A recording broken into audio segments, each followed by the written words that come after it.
So our buddy over at the Snake Diet Network is making some pretty bold claims over there on that network.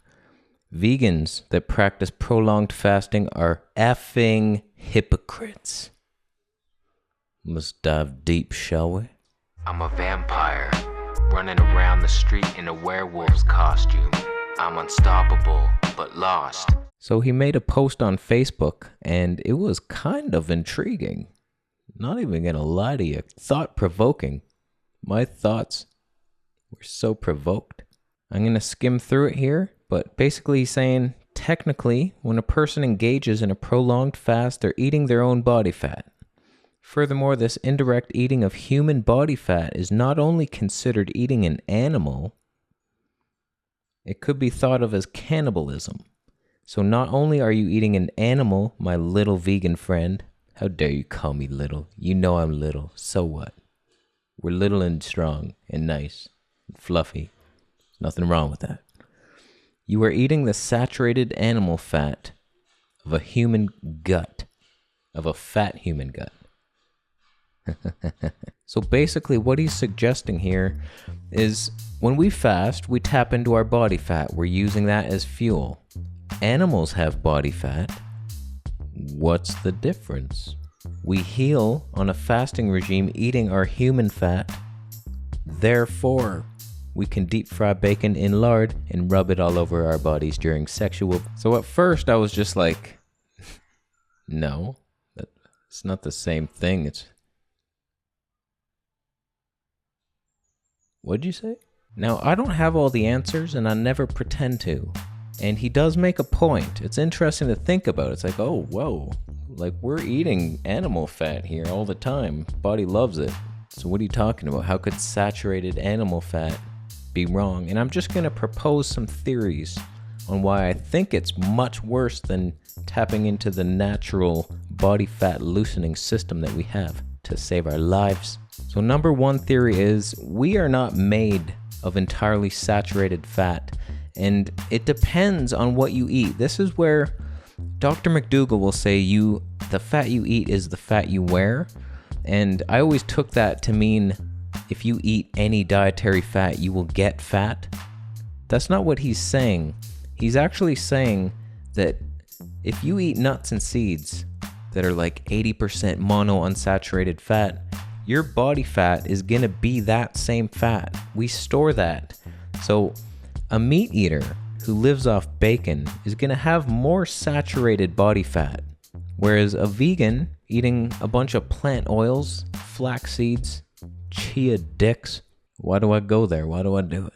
Their body fat makeup is going to be different than that of a subhuman trans fat eater, steak muncher, dairy nipple juice, thirst quencher.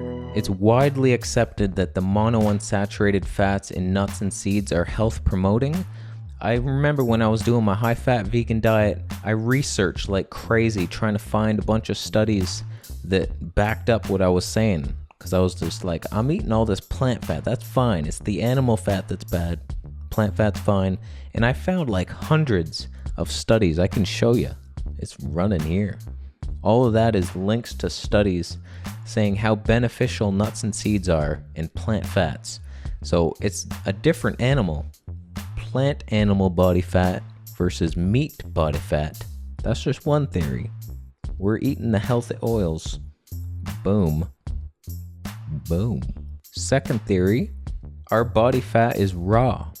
We are raw foodists when we're fasting. Raw natural fat. So this is why I always thought Three Ridge, I'm just like, you might kind of be onto something. Like you're at least doing it raw. Oh. I told you this whole time, you dummy. You don't even eat the cow nipple milk. You do it raw, you'll be fine. You eat a raw egg and you melt it. You melt it, you get eggshell 14. That helps with your calcium tooth. And then you're fine for the day. You do that one. So in my experience on the high fat diet, I had perfect skin but I was eating completely raw diet, raw nuts and seeds soaked and fermented into the nut yogurts. And I started getting bored of the diet, and I started getting the roasted sunflower seeds, the roasted pumpkin seeds, roasted salted almonds. And I was like, oh yeah, there it is. There's the taste factor, 7. It was so exciting, but then I started to break out. I was like, what? Raw fats heal, cooked fats don't. So, could be that. When you're tapping into your body fat, you're tapping into raw fat. So, if you're trying to justify our perfect raw body fat to deep fry bacon, that's not the healing fat. There's nothing healing about lard fried bacon, and it comes with so many chemicals, those polycyclic aromatic hydrocarbons.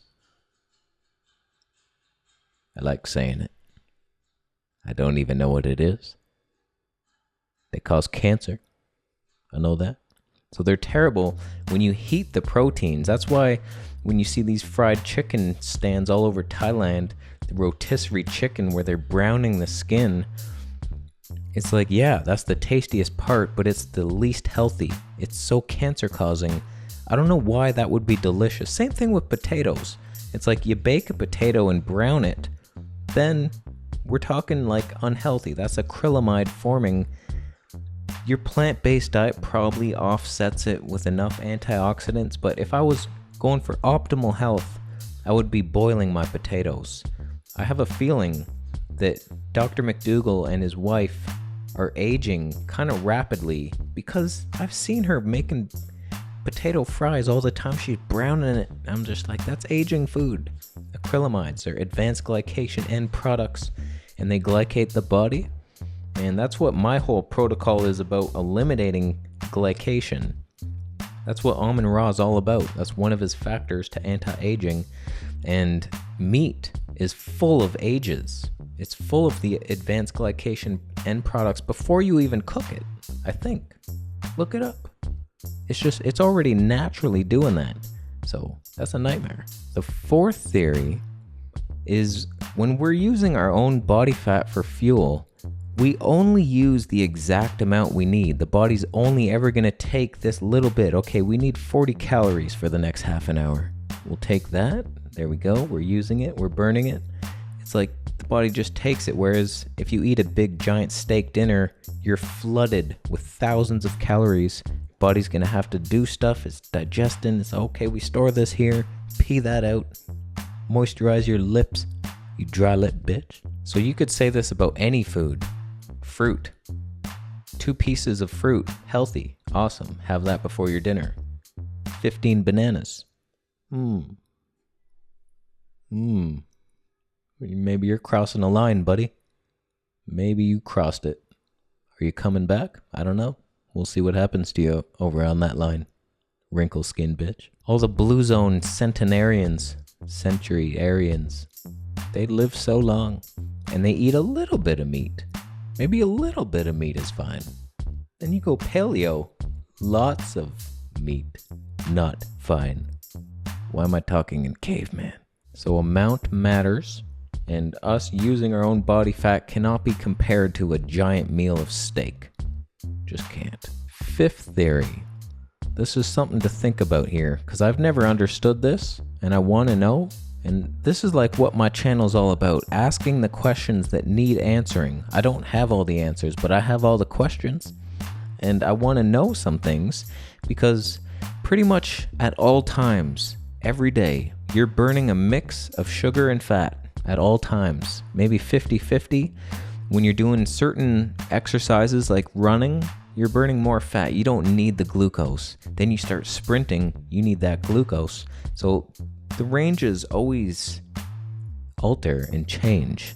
80% here, 20, you get it. So I never understood why somebody would go on a low-fat diet, because we're always burning body fat. Even if you're on your 80-10-10 diet with 0 overt fats, Doug Graham, you know Well, he was stronger this time. Damn, you getting buff, Doug, but I'm sorry I had to do that. But you had to be set an example of. So stop it, whatever you're doing. So if you're eating 0 overt fats, your body's still gonna burn your body fat for fuel. So technically, you have some fat in the blood being utilized. So why is that different than dietary fat? What would be the difference if I ate 3 bananas and a handful of almonds? I got fat and sugar, boom. Versus I eat 6 bananas and I'm using my body fat to make up the almond fat. There's still sugar and fat being utilized at all times. Why is the dietary fat the one that F's us up? And it does, because people will say, I've experienced it and many people have as well. You go on a high fruit diet, if you add too much fat, it messes you up. You need to go low on the fat, but you're still burning lots of body fat. The body fat never messes you up. It never messes you up.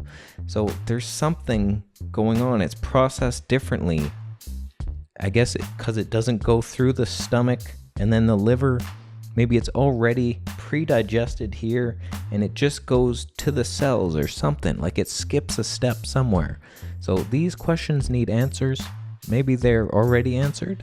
And if you have the answers, post them down below and I will delete your comment. No, I really want to know. So tell us. Help us. So not only are all those factors working against his theory here, where animal fat's the same as body fat, that's also not taking into account all the other terrible things that come along with eating the animal products. In my opinion, the fat is almost the least amount of our worries. In my opinion, the protein is the most damaging. It's the animal protein. That's your first nightmare. And then the fat, not great, but also it comes with all these toxins. There's so many toxins, although human fat has the toxins too, but I do believe we just get a little bit of it. It's like, oh, I need 40 calories here. Whereas you eat the entire steak, you come up with a pound of toxins in your colon. So that and the mineral makeup of meat, like too much iron, too high in certain nutrients that we don't need too much of. You can't excrete the iron.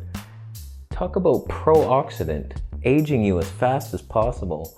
In my opinion, animal protein is the fastest way to age your face so you look like leather. The fastest way. Look up mTOR. I don't even fully understand it myself.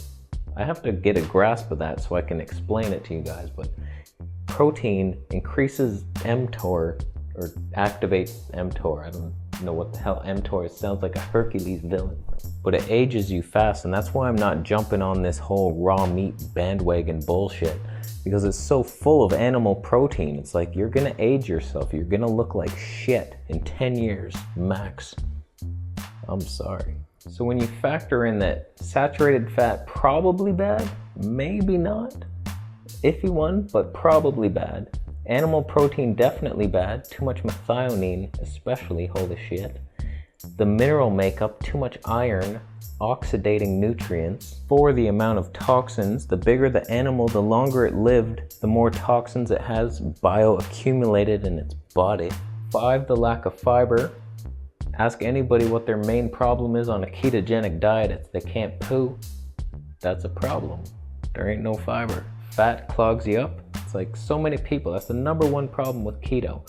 Plus it causes kidney stones. From what I've researched, plenty of science to back it up. Too much fat also causes hair loss in a lot of people. It was making my hair fall out. So it's like there's nothing going for it, that diet, the meat. There's no reason to eat it. And then that's just talking about human health. If we look about the entire universe, it's like the animals want to live, the planet does better with vegan foods. It's like there's so many factors against his little argument. Oh, your body fat, it's the same as me. Shut your mouth. Don't hit me. You look strong. So it's an interesting little debate, and let me know your thoughts on it down below on the topics we've discussed here today. And I have nothing against Snake Diet Guy. I like him. I still watch his videos. It's like he has good information on fasting, and I think that's like the best way to lose weight. It's the fastest way, and you get to go on these prolonged fasts. Do it while you're fat. If you can do a 40-day water fast, you can heal so much, and only fat people can really do it. It's so hard when you're skinny, and I'm already there, so it's tough. I almost want to get fat just so I can fast. So I might do that. Who knows? But I like snake diet guy. I'm not the vegan here that's like, oh, you eat meat? Oh my God. It's like I question his theories, and he says some things that I'm just like, yeah, in my experience, that's not true what you're saying. But I could be wrong. He could be wrong. Nobody knows anything. So we all just learn. We're here to learn and share. And I think he's trying to do good things and help people. So nothing wrong with that. So we're done here for today. Thanks for watching the video. Thumbs up if you liked it. You would do this. Thumbs down if you walked up to an elephant and you peed on yourself to scare it away, and it didn't scare the elephant. He was just embarrassed for you. So, thumbs down if you're that. And consider getting yourself a Vegetable Police t-shirt and supporting me on Patreon for the monthly Q&A. And we're done. Thanks for watching. Subscribe for more videos. See you in the next one. Left-handed. Oh my.